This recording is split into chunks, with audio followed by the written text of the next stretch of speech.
남편이 성격이 조금 급해서 아내가 늘 불안해하고 있었습니다. 다른 때 성격이 좀 급한 거는 좀 괜찮은데 운전할 때도 좀 급해요. 그래서 옆에서 자꾸 이렇게 하라고 이야기를 하는데 물어봅시다. 남편들이 얘기 잘 들어요? 저기 다 수준 높다. 벌써 대답하면 집에 와서 혼날까봐 딱 계산하고 있는데 잘 안 듣잖아요. 그래서 그 남편을 좀 설득하려고 이렇게 쪽지를 써가지고 운전대 옆에다가 놔뒀습니다.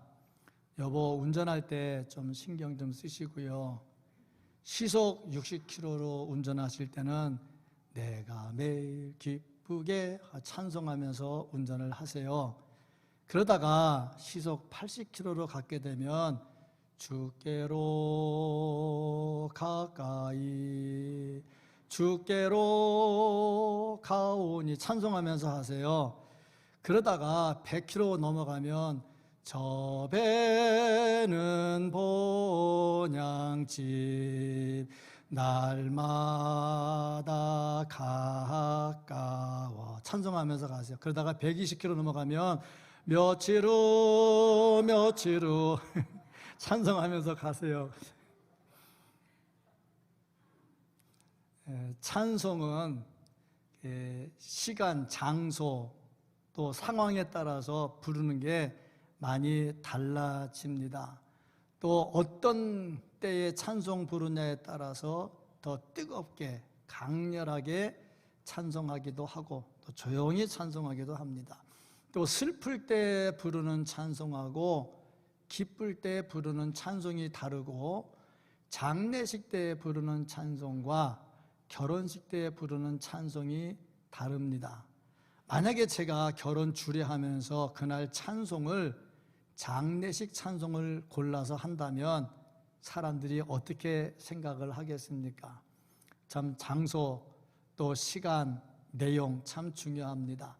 제가 부목사 시절에 같이 사역하던 부목사님 한 분이 계셨는데 그분은 사회적으로는 경력이 참 화려한데 괜찮았는데 부목사 경력이 거의 없는 분이었어요. 근데 우리는 교육전도사부터 계속 교회에서 생활했기 때문에 좀 눈치가 좀 빠른데 안 그런 것 같아요.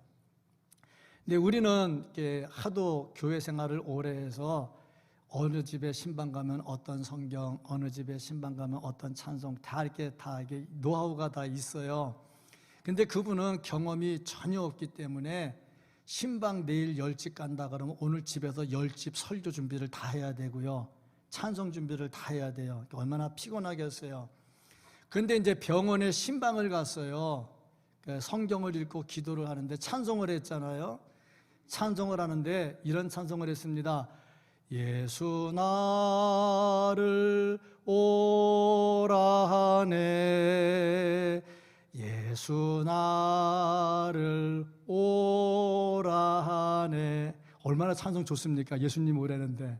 근데 병원에 누워있는 사람한테 이 찬송은 뭘 말하는 거예요? 빨리 죽어서 천국 가라는 얘기 되잖아요.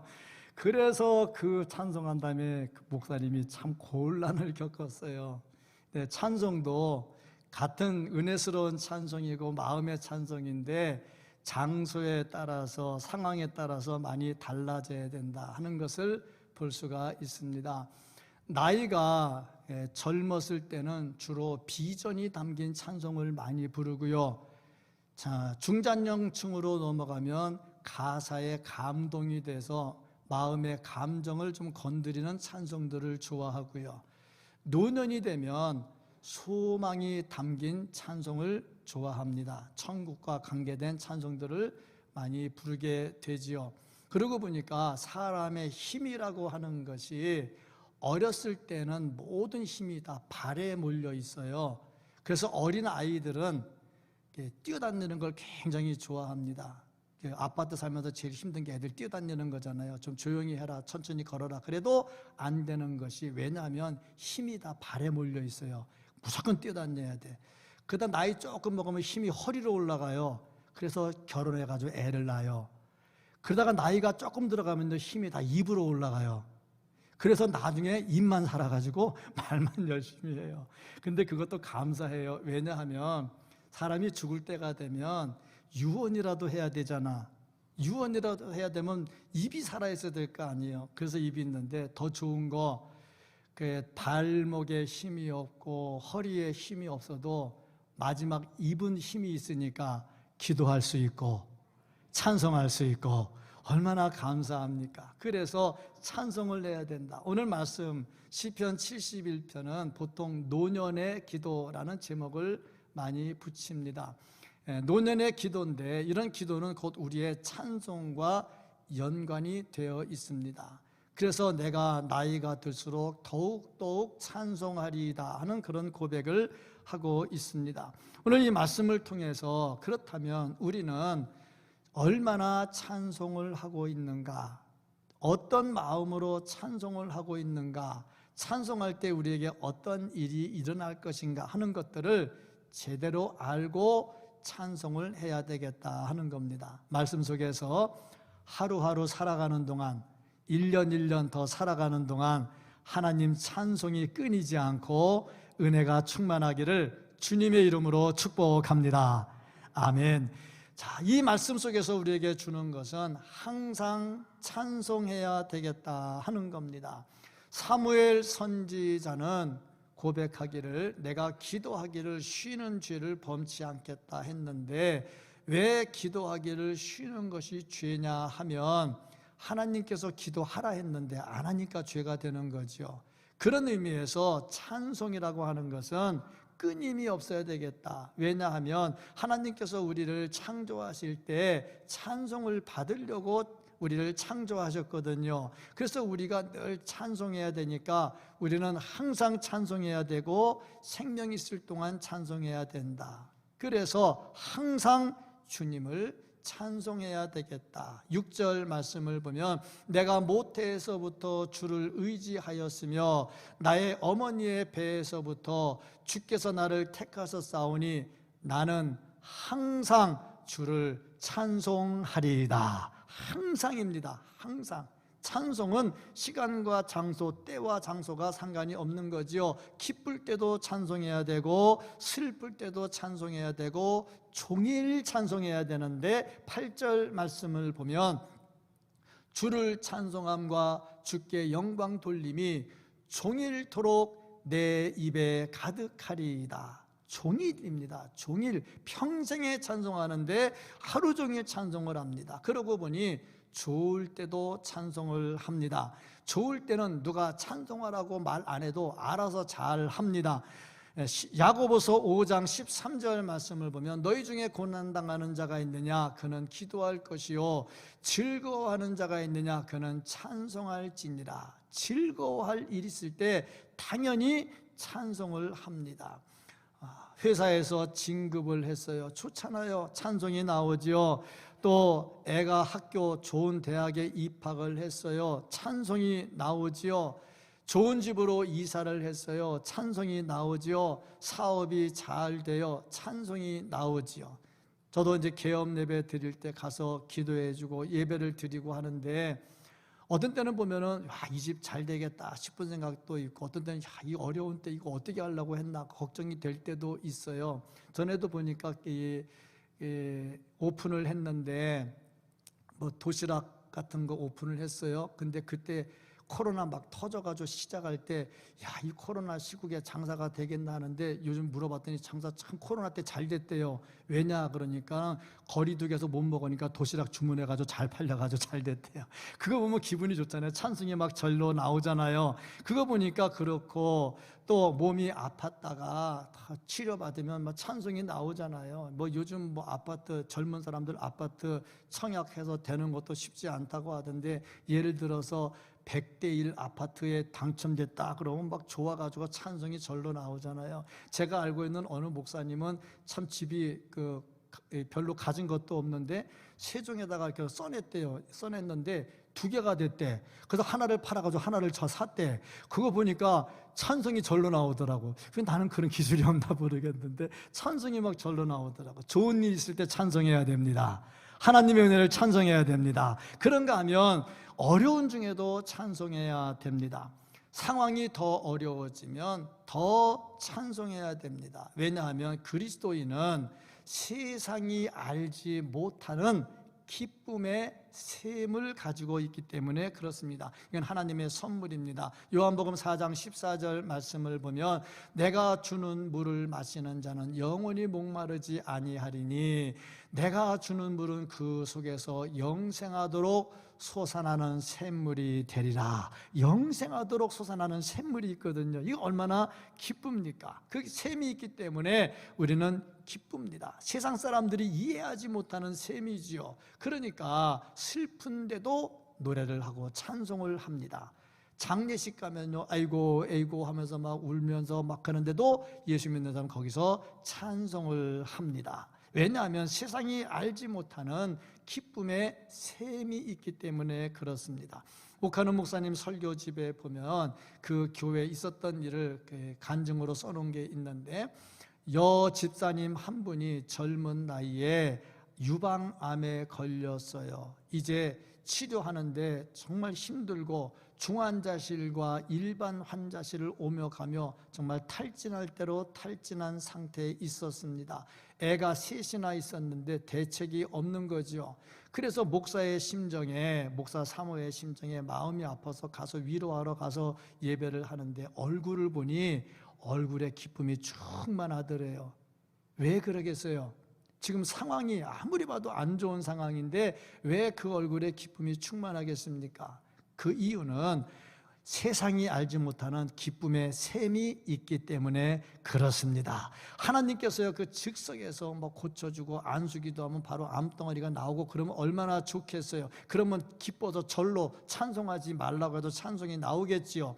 그런데도 불구하고 고쳐지지 않음에도 거기서 하나님을 찬송할 수 있는 것, 어려운 중에도 찬송할 수 있는 것은 세상이 알지 못하는 기쁨의 셈이 있기 때문에 그렇습니다. 우리의 상황이 어떻습니까? 좋습니까? 어렵습니까? 좋으면 좋은 대로 찬송하고 어려우면 어려운 대로 찬송하고 주님께서 주시는 기쁨의 셈이 막히지 않고 기쁨으로 찬송할 수 있기를 주님의 이름으로 축복합니다. 아멘. 14절 말씀을 보면요, 주를 더욱더욱 찬송하리이다 그랬습니다. 그런데 저 고백을 할 때에 이 시편 기자의 상황이 어땠느냐? 많이 힘들었어요. 대적하는 자, 괴롭히는 자들이 얼마나 괴롭혔는지 거기서 빠져나올 힘도 없었어요. 심지어 원수들이 뭐라고 하냐면 비웃어요. 저 상황을 보니 이제 하나님도 버렸구나. 너 거기서 몸부림 쳐봐라. 나올 수 있나? 네 인생 이미 끝났다. 그런 때입니다.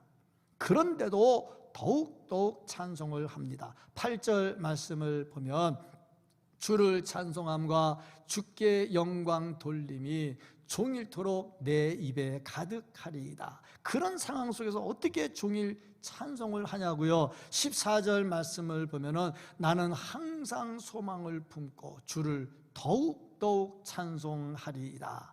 자, 기쁨의 셈이 있으면요, 상황이 죽을 지경이 돼도 거기서 찬송이 나옵니다. 그러면 이렇게 찬송할 수 있는 비결이 뭐냐? 첫 번째 비결은 하나님의 절대 주권을 확신하는 겁니다. 하나님께서 주관하시니 이 상황이 찬송하지 않을 수 없는 상황이라는 거지요. 20절 말씀을 보면은 우리에게 여러 가지 심한 고난을 보이신 주께서 우리를 다시 살리시며, 고난에 빠지게 하신 분도 주님, 거기서 살리게 하시는 분도 주님, 땅 깊은 곳에서 다시 이끌어 올리시리이다. 땅 깊은 곳에 빠지게 하시는 분도 하나님, 거기서 다시 세워주시는 분도 하나님, 하나님의 절대 주권을 믿는 거죠. 그러니까 고난을 당해도 여기서 하나님께서 다시 일으켜 주실 것이다 하는 거죠.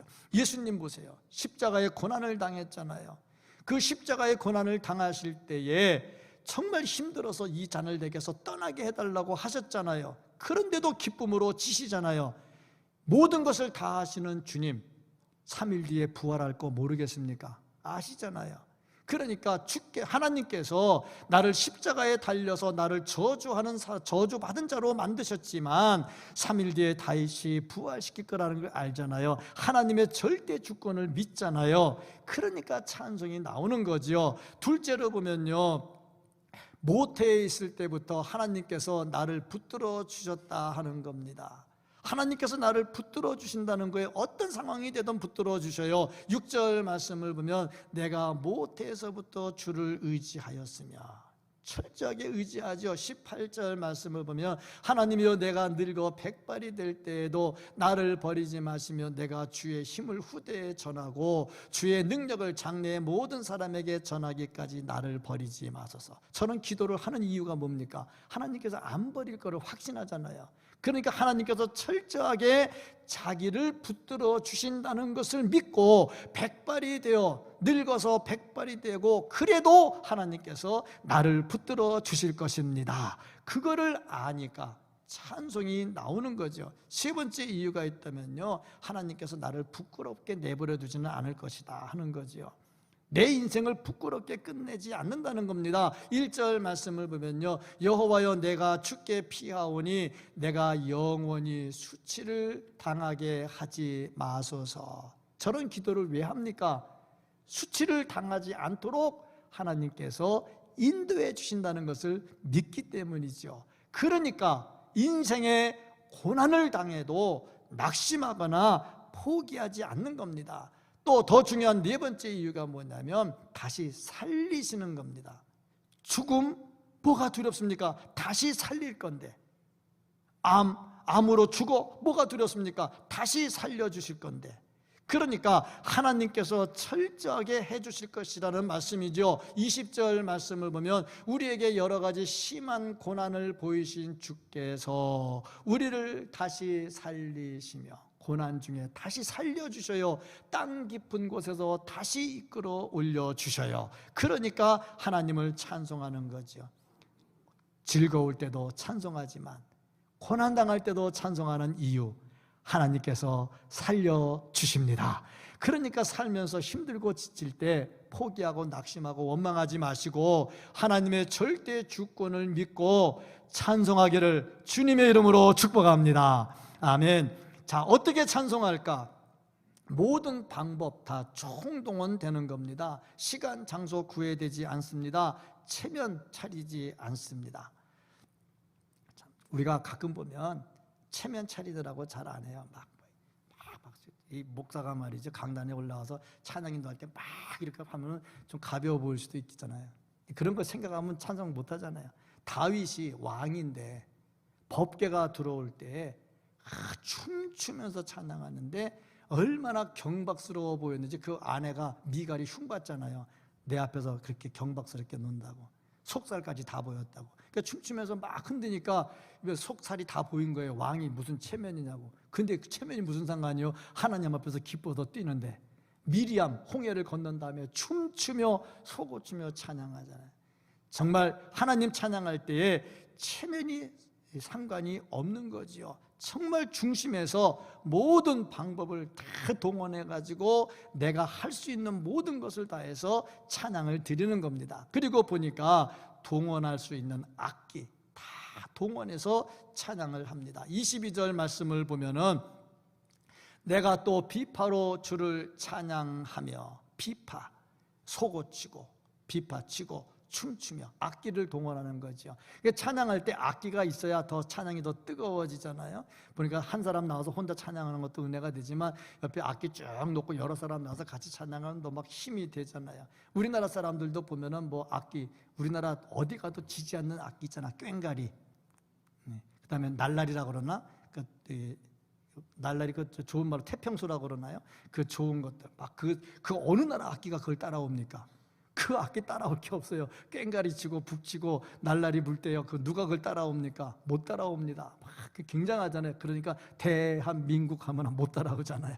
그걸 보니까 하나님 찬양할 때 이런 찬양들이 모든 악기를 다 동원하고 아주 성실하게 찬양을 합니다. 성실한 모습으로 찬양을 하는데 22절 말씀을 보면은 주의 성실을 찬양하리이다. 주님께서 성실하시거든요. 그래서 한번 약속한 건 절대 변개치 않으시고 반드시 이루어 주셔요. 성실하신 하나님이에요. 성실하신 하나님을 찬양하려면 나도 성실해야 됩니다. 내가 성실하게 찬양을 해야 되겠죠. 영으로 찬양을 합니다. 입술로도 찬양하지만 영으로 찬양하는데 중요한 것은 마음의 자세입니다. 23절 말씀을 보면 내 영혼이 즐거워하리이다. 얼만큼 기뻐 외치면서 찬양을 합니다. 23절 말씀을 보면은 내가 주를 찬양할 때 나의 입술이 기뻐 외치며, 기뻐서 외칩니다. 왜냐? 날 구원해 주신 주님을 생각할 때에 어찌하니 기쁘겠습니까? 기쁜데 어찌 얌전하게 앉아서 하나님을 찬양하겠습니까? 기쁘면 뛰게 돼 있어요. 뭐 운동할 때, 응원할 때 보면 기쁜데 우리 편 이겼어, 아이고 이렇게 하는 사람 어디 있냐고 막 한 골 집어넣으면 난리가 나고 홈런 하나 치면 난리가 나고 막 그러잖아요. 기쁜데 어떻게 가만히 있냐고. 하나님을 찬양할 때 기뻐 외치면서 찬양을 하는데 혀로 종일토록 읊조립니다. 24절 말씀을 보면 나의 혀도 종일토록 주의 의를 작은 소리로 읊조리오니 그랬잖아요. 주님의 의를 종일토록 읊조린다 말씀하고 있습니다. 그렇습니다. 언제 어디서나 어떤 상황이든지 정말 중심에서 영혼의 찬양으로 기뻐 외치면서 하나님께 영광의 찬양을 할 수 있는, 날 구속하신 주님을 찬양할 수 있는 우리 모두가 될 수 있기를 예수님 이름으로 축복합니다. 아멘. 자, 무엇을 찬양할까 보니 하나님께서 행하신 일을 보니 찬양하지 않을 수가 없다 하는 겁니다. 물론 찬양하는데 무슨 조건이 필요하냐? 조건 필요 없지요. 그냥 찬양하면 되지요. 그런데 구체적으로 조목조목 찬양하려고 보니 내용이 조목조목 나와야 되지요. 이스라엘 백성들 찬양하잖아요. 홍해를 건넜을 때에 하나님 찬양하잖아요. 만나와 메추라기를 주시죠. 반석을 쳐서 물이 나오게 하시죠. 구름 기둥 불기둥으로 인도해 주시죠. 구체적으로 찬양이 나오잖아요. 그러면 하나님은 우리를 어떻게 인도해 주셨는가? 하나님께서 우리를 위해서 행하신 일이 뭐냐? 먼저 우리에게 소망을 주십니다. 하나님께서 우리에게 소망을 주십니다. 이 세상에도 소망이 있습니다. 그러나 세상의 소망은 잠시 있다가 없어지고 마는 것들입니다. 이 세상의 소망은 진정한 소망이 되지 못하지요. 하나님께서 주시는 소망은 영원한 소망이고 유일한 소망입니다. 5절 말씀을 보면은 주 여호와여 주는 나의 소망이시요 내가 어릴 때부터 신뢰하시니라. 주님이 소망이 됩니다. 주님이 소망이 되는데 영원한 천국을 우리에게 주시잖아요. 그래서 그 주님을 의지하고 삽니다. 내가 주님을 의지하고 사는데 그것도 내가 하는 것이 아니라 주님께서 나에게 은혜를 베풀어 주셔서 내가 주님을 의지하고 살도록 해 주십니다. 6절 말씀을 보면은 내가 모태에서부터 주를 의지하여 싸우며. 모태에서 어떻게 주님을 의지해? 뭘 안다고? 뱃속에 있는데 뭘 안다고 주님을 의지합니까? 그러니까 주님을 의지하는 자체가 하나님의 선물인 거예요. 우리를 이렇게 인도해 주신단 말이죠. 그러니 어찌 그 하나님을 찬양하지 않겠느냐. 또 다음에 보니까 하나님이 우리의 피난처가 되세요. 사람이 살다 보면 자꾸 피하고 싶을 때가 있어요. 숨고 싶을 때가 있거든요. 그런데 하나님께서 철저하게 피난처가 되어 주신다고 그랬어요. 7절 말씀을 보면 주는 나의 견고한 피난처 시온이 그랬어요. 주님이 피난처가 돼. 정말 힘들고 어려울 때 어딘가 피하면 내가 살 수 있을 것 같을 때 주님이 피난처가 되십니다. 다윗은 고백을 했죠. 시편 23편에서 내가 사망의 음침한 골짜기로 거닐지라도. 다윗이요 사망의 음침한 골짜기를 걸었어요. 눈만 뜨면 죽음이 왔다 갔다 하고 눈 감아도 죽음이 왔다 갔다 하거든요. 그런데 그러한 때 하나님이 피난처가 되어 주셨습니다. 다니엘을 보세요. 다니엘 사자굴 속에 들어갔잖아요. 그 사자굴 속에서 하나님께서 지켜주시잖아요. 하나님이 피난처가 되시잖아요. 그러니까 우리가 하나님을 찬양할 수밖에 없는 거, 하나님이 행하신 일, 나를 지켜주시는데 사망의 음침한 골짜기에서도 함께 하시고 사자굴 같은 곳에서도 함께 하시고 나를 지켜주시고 내 피난처가 되십니다. 그래서 그 하나님을 찬양을 하는 겁니다. 더 중요한 것 한 가지가 우리를 선택해 주셨다 하는 겁니다. 6절 말씀, 나의 어머니의 배에서부터 주께서 나를 택하셨사오니 나는 항상 주를 찬송하리이다. 자, 뱃속에서부터 선택하셨대. 뱃속에 있는 애가 착한 일 한 게 뭐 있다고 그 입으로 하나님 고백했나요? 아무것도 없어요.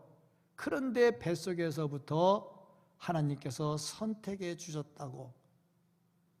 그러니 우리가 어찌 찬양하지 않겠어요? 내가 뭘 이쁘다고 선택했어요. 그래서 구원해 주었어요. 착한 일 한 게 뭐 있다고. 그런데 선택해서 예수 믿게 했어요. 천국을 주었어요. 에베소서 1장 4절 말씀을 보면은 그 창세 전에, 창세가 언제입니까? 태초에 하나님이 천지를 창조하시니라. 그 전에, 그거보다 전에 그리스도 안에서 우리를 택하사 그때 이미 나를 택해 주셨어요.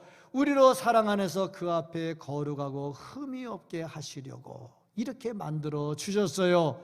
그러니 이 은혜를 생각하는데 내가 뭐라고 나를 이렇게 사랑하시고 은혜를 베풀어 주실까? 그러니 찬송이 안 나올 수 없지요. 그런데 이런 하나님을 찬송하지 않으니까 이건 악한 거죠. 이건 죄가 되는 거죠. 평생 날 사랑하시고 날 지켜주시고 나에게 은혜를 베풀어 주시고 천국을 선물로 주신 하나님을 찬양할 수 있기를 주님의 이름으로 축복합니다. 아멘. 자, 그런데 찬양할 때에 단순한 찬양도 있겠지만 뭔가 좀 기대가 있지요. 하나님께서 축복을 더해 주실 거라는 말이죠. 그래서 그 축복을 사모하면서 하나님을 찬양합니다. 찬양하는 자에게 하나님께서 무슨 복을 주시느냐? 먼저 항상 보호해 주시겠다. 늘 보호해 주십니다.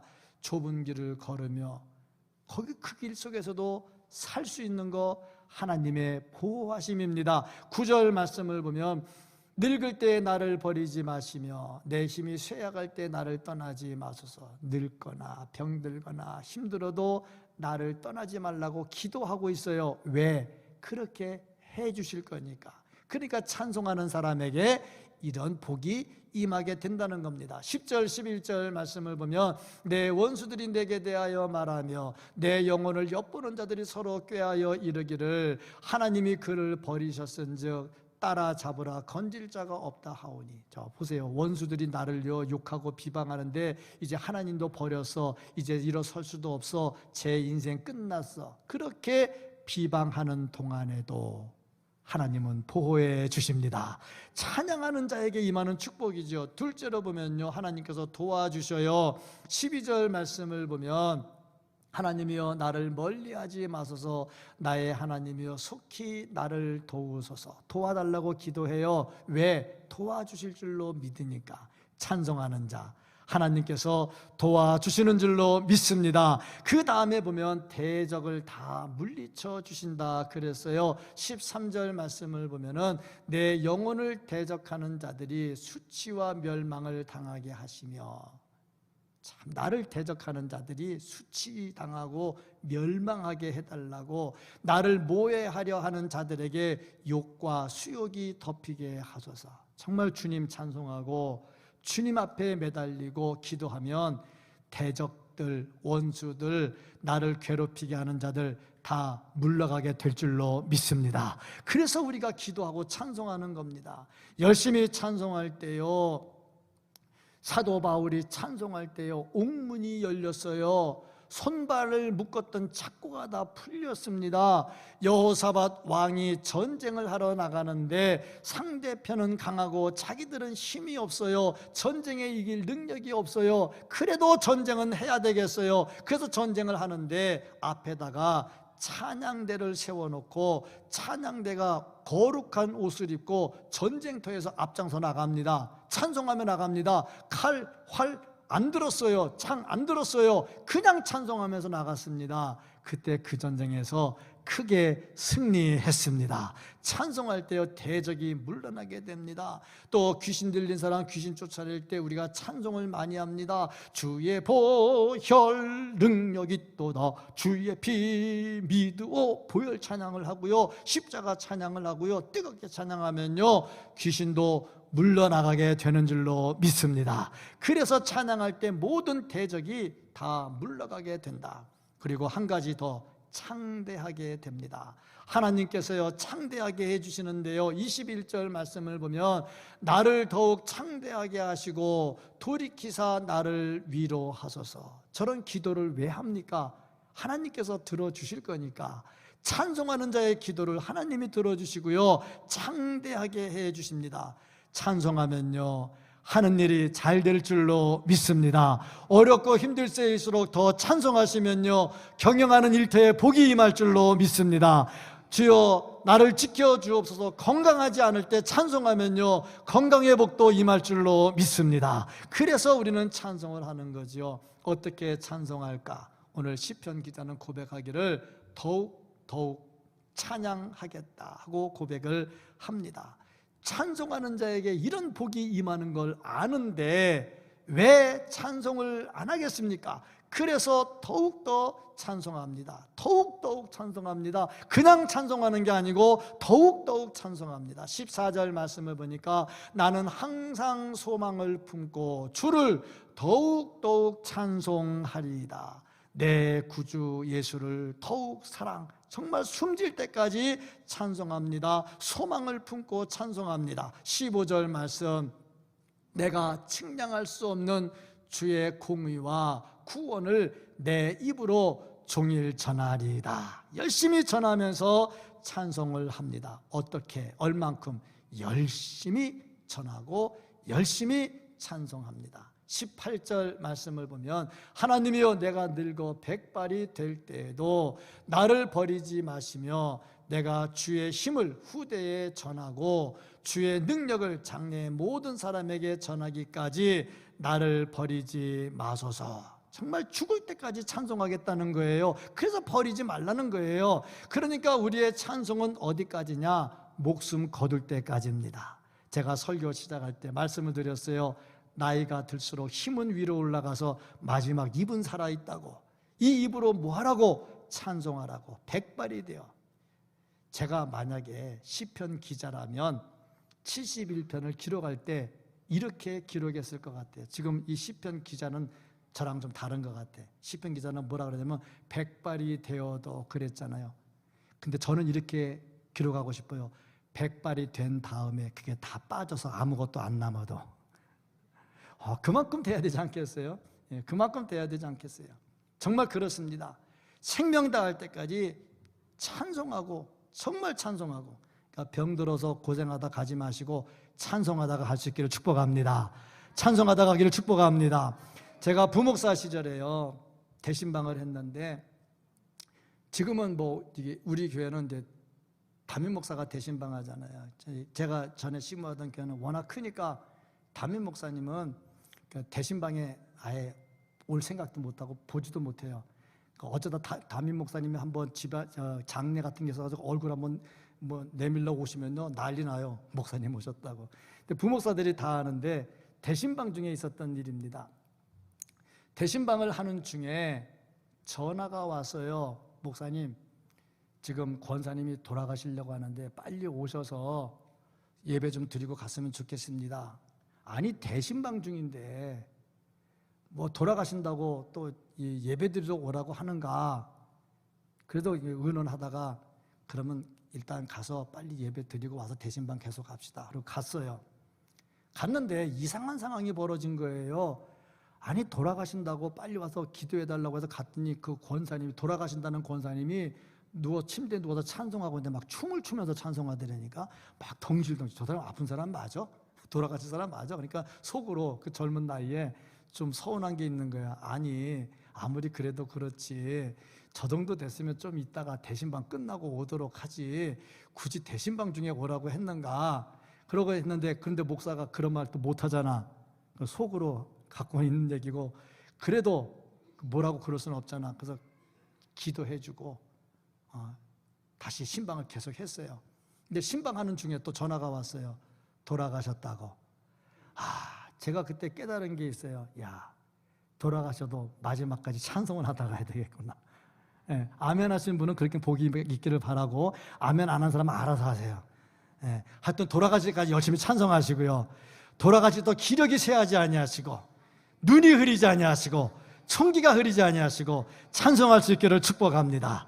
정말 얼마나 좋습니까? 마지막까지 가잖아요. 12절 말씀을 보면요, 12절 말씀, 하나님이여 나를 멀리하지 마소서, 나의 하나님이여 속히 나를 도우소서. 찬양하는 우리를 도와주실 줄로 믿습니다. 제가 이런 글을 한번 읽은 적이 있습니다. 하나님께서 두 천사를 불렀대요. 성경에 없는 얘기입니다. 두 천사를 불러가지고 바구니를 하나씩 줬답니다. 한 천사에게는 가서 교인들이 주시옵소서 하는 기도를 담아와라고, 한 바구니에는 감사합니다고 찬송하는 소리를 담아오라고 바구니를 줘서 보냈답니다. 그런데 주시옵소서 기도를 담는 천사는 내려가자마자 바로 올라왔대. 가득 담아가지고.